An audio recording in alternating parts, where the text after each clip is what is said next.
So, ayan, may nag-comment, naka-confine pa tayo, pero lalabas na rin tayo. Sabi, nag-repacker nga ako, nakaka 3K ako na pack sa 8 hours, pero 550 lang ang sahod. Ha ha ha, partida, nakatayo lang dapat, bawal umupo, tas pag nagkamali, deduct pa sa'yo. So, dun sa aking piso per parcel, nakita nyo naman, kaya ng isang tao 3K parcels basta mabilis, basta desidido talaga, 'di ba? So yung sa 3K parcels ni ate na 8 hours, 3K sana yan sa akin. 3,000 pesos sana yung mauuwi niyan sa akin. Imagine nyo naman yung opportunity. Hindi kasi ito trabahong pang pabebe. Sa totoo lang ha. Hindi ito trabahong pang pabebe. Kung kayo ay talagang desidido magtrabaho, kayo yung hinahanap ko. Pero ito ha.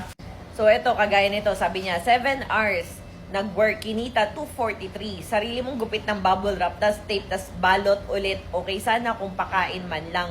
Kahit biskwit na lang walang napagod na gutom. Buti sana kung balot ka lang ng balot, kaso ang daming process ng piso. So may papakita ako sa inyong video. Milagso, ginupit-gupit namin yung bubble wrap, tapos babalutin dito, tapos iti-tape ng ganyan. Tapos, ilalagay dito.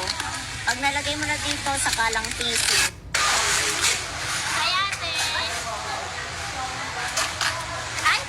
Ay, sino ka dyan? Ay, chef! Ayan na mga nagawa namin. Ay! Seryoso?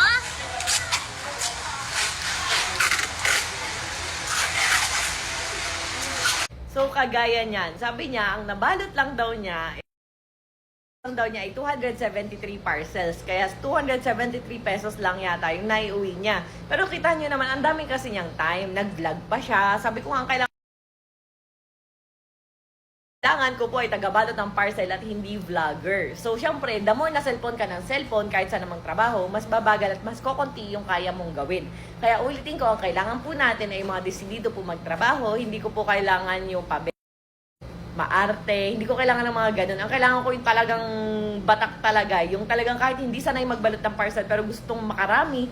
Kasi nga, para malaki yung maiuwi sa pamilya, yung kailangan ko. So, kung sa 3K parcel na naipack niya within 8 hours ni ate, kikita ka sa akin ng 3,000. Lugi pa ba? Diba?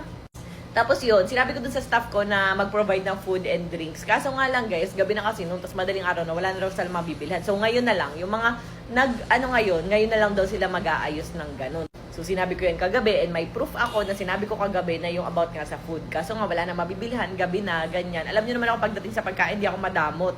Pero ayun, nakakalungkot lang no. Magrereklamo na uunti daw yung napak niya, 273 lang, 273 pesos yun na uwi. Vlog ng vlog. Diba dapat pag nagtatrabaho tayo, focus lang tayo sa trabaho. Gawa-gawa lang, iwasan na pag-cellphone, ganun. Kasi yun yung nakakabagal ng trabaho.